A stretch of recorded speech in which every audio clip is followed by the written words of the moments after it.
para ulama fuqaha ini membagi-bagi bid'ah menjadi 2, apalagi menjadi 5. Itu bukan karena tidak tahu terhadap hadis kullu bid'atin dhalalah, dan bukan karena mereka berani menentang Rasulullah, bukan, tetapi karena memadukan antara satu dalil dengan dalil yang lain. Kemudian beliau Al-Akh Idrus Ramli, dia mengatakan namanya sanna dalam bahasa Arab itu ikhtira', membuat sesuatu yang baru, dan ini tidak benar. Ini bukan berarti beliau menolak bid'ah hasanah. Apa tadi yang telah disampaikan oleh saudara kita Ustaz Idrus Ramli tentang bolehnya bid'ah hasanah, kita sepakat kembali kepada dalil kullu bid'atin dhalalah, semua bid'ah adalah sesat. Sekarang untuk menjadikan kullu itu sebagai suatu yang amun makhsus, suatu umum tapi dikhususkan, maka butuh dalil. Kalau tidak ada dalil, maka hukum asal bahwasanya kullu adalah memberi faedah apa? Keumuman. Ini disepakati oleh para ahli usul. Kemudian beliau Al-Akh Idrus Ramli menyebutkan tentang dalil-dalil yang menunjukkan boleh dikhususkan. Contohnya ya tadi diantaranya seperti dalil man sanna fil islami sunnatan hasanatan. Dia mengatakan namanya sanna dalam bahasa Arab itu ikhtira', membuat sesuatu yang baru, dan ini tidak benar. Karena telah disebutkan oleh Al-Azhari, salah seorang ulama Syafi'iyah besar ahli lughah yang hidup pada tahun abad ke-4, wafat 370 kalau tidak salah, dalam kitabnya Tahdzibul Lughah menyebutkan bahwasanya makna sanna bukan artinya menciptakan tapi memulai.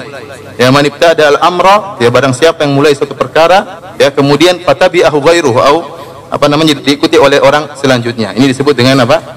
Sanna, ya. Oleh karenanya kalau kita lihat dari konteks hadis tersebut, kenapa Rasulullah SAW mengatakan barang siapa yang memulai man sanna fil Islam sunnah hasanah? Konteksnya jelas bahwasanya ada sahabat miskin, kemudian Rasulullah SAW ada orang di antara sahabat Ansor yang memberi sumbangan, sedekah.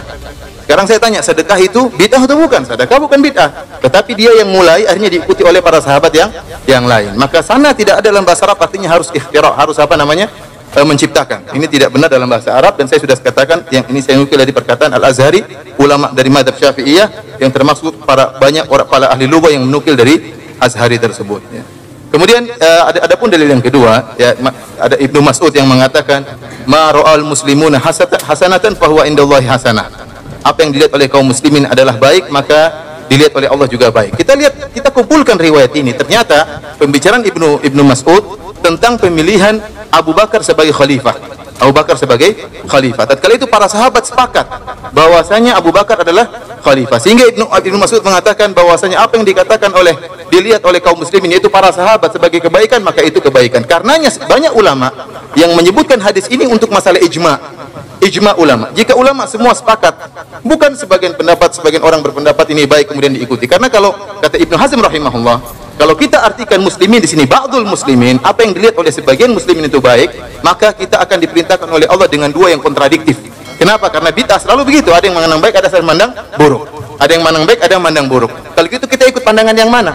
Pandangan yang mengatakan misalnya ini baik atau ini buruk, susah. Oleh karenanya barang siapa yang menafsirkan muslim di situ alif lamnya adalah alif lam menunjukkan ba'dul muslimin, maka kata Ibnu Hazm dia telah menyatakan Allah memerintahkan kita kepada dua hal yang kontradiktif. Oleh karenanya al-muslimu di situ artinya ijma, dan disebut oleh para ulama ini merupakan dalil ijma. Oleh karenanya dua dalil ini tidak bisa mentaksis apa namanya kullu bid'atin dhalalah, ya. Adapun ayat-ayat yang disebutkan semuanya kalau ada dalil mentaksis maka silakan tafadhal. Namun jika tidak ada dalil mentaksis maka kembali kepada keumuman. Adapun perkataan Idrus Ramli tentang perkataan nikmatul bid'atu hadhihi bahwasanya Umar demikian maka ini tidak benar karena dipahami oleh Ibnu Hajar Al-Haytami, salah seorang besar mazhab Syafi'i setelah zaman Imam Nawawi, dia muhaqqiq mazhab Syafi'i.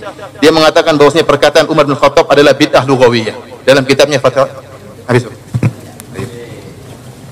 Saya sebenarnya semakin senang bos berbicara terus, tapi waktu juga yang menghukum saya sendiri. Memang kalau majlis ilmu nih sudah dapat pahala, malaikat menyaksikan, wah luar biasa. Baik, silahkan Pak Ustadz, waktu 5 menit. Saya lihat terus jam itu sampai tidak berkedip-kedip sampai nomor 4. Saya menanggapi makna sanah, bahwa sanah maknanya memulai. Saya tidak menggunakan kitab bahasa karena di kitab lughah sanah yang bermakna memulai itu banyak, dan kitab lughah itu tidak hanya karangannya Azhari, kitab-kitab yang lain ada. Saya kembali kepada hadis riwayat At-Tabrani dan lain-lain tentang makmum masbuk. Dulu ketika orang terlambat berjamaah biasanya mendapat isyarat dari makmum yang telah datang awal, Rasulullah SAW dapat berapa rakaat. Lalu orang ini akan mengejar, kemudian bareng. Suatu ketika Mu'adz bin Jabal datang terlambat beberapa rakaat. Oleh teman-temannya diberi isyarat bahwa Rasulullah SAW sudah dapat sekian. Ternyata Mu'adz bin Jabal langsung saja mengikuti. Setelah selesai salam, beliau menambah kekurangannya. Selesai sholat, kata Rasulullah SAW, qad sanna lakum Mu'adz, Mu'adz telah memulai cara baru buat kamu. Hakadza fasra'u fi sholatikum, seperti itulah kalian lakukan dalam sholat kamu. Dikatakan sunnah karena sebelumnya belum ada tuntunan dari Rasulullah Shallallahu Alaihi Wasallam tata cara makmum masbuk yang memulai Mu'adz bin Jabal. Atau hadis lain tentang pembunuhan Qabil terhadap Habil, di dalam kitab-kitab awwalu man sanna al-qatla Qabil, orang yang pertama kali mensunnahkan memulai pembunuhan adalah Qabil. Karenanya Imam Nawawi di dalam Syarah Muslim, Imam Nawawi itu ahli hadis, beliau hafiz, hufat ya. Kalau Ibnu Hajar Al-Haytami levelnya masih di bawahnya. Imam Nawawi tanpa ragu-ragu mengatakan wa fihi takhsisu qouli sallallahu alaihi wasallam kullu bid'atin dhalalah, tanpa ragu-ragu. Kalau Imam Ibnu Hajar Al-Haytami dalam kitab Al-Fatawa Al-Hadithiyah yang mengatakan maksud ni'matil bid'atu hadhi, itu maksudnya ini bukan berarti beliau menolak bid'ah hasanah, karena memang ada sebagian ulama kita ini yang menolak nama bid'ah hasanah. Yang masuk bid'ah hasanah itu dianggap sunnah.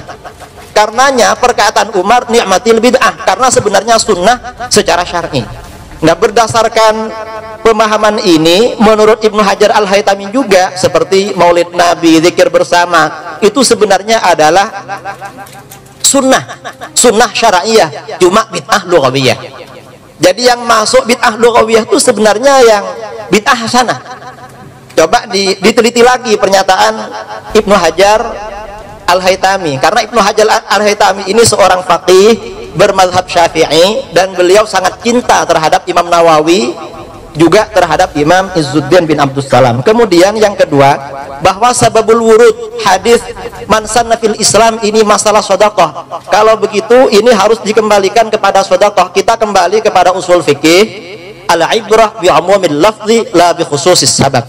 Yang menjadi pertimbangan dalam memahami teks melihat keumuman lafaz, tidak meninjau kekhususan sebab.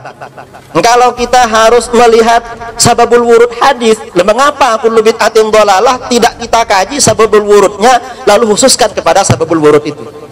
Mengapa tidak seperti itu? Kan harusnya seperti itu. Yang pertama. Kemudian yang kedua, ma ra'ahul muslimuna hasanan fahuwa indallahi hasanun. Ini memang sababul wurudnya masalah ijma' tentang khilafatu Abi Bakar, tetapi perkataan beliau kan umum, kembali kepada kaidah usul fikih tadi. Jadi ala ibrah bi umumil lafzi la bi khususis sabab. Karenanya beliau juga membuat cara baru dalam membaca sholawat kepada Rasulullah SAW. Susunan sholawat ini belum pernah diajarkan oleh baginda Rasulullah SAW. Jadi apa yang saya sampaikan tadi, bahwa sunnah ini bermakna memulai, bukan pemikiran saya pribadi, tetapi pemikiran para ulama ahli hadis. Jadi bukan pemikiran saya kira waktu sudah habis. Kembalikan kepada moderator. Harta yang kita cari pagi, petang, siang, dan malam itu belum tentu kita nikmati. Maka salah satu investasi akhirat sampai ke alam barzah kita adalah pembangunan pondok pesantren. Di antaranya yang terpercaya, pembangunan pondok pesantren Gunung Pandak Malang. Rekening wakafnya BSI 7181981 atas nama Pondok Pesantren Gunung Pandak. Jangan lupa kontak konfirmasinya 0822 2847 0705. Berkah rezekinya, anaknya anak soleh solehah menjadi penghafal Al-Quran, dan negeri ini menjadi baldatun thayyibatun wa rabbun ghafur. Pahala terus mengalir meski umur kita telah berakhir.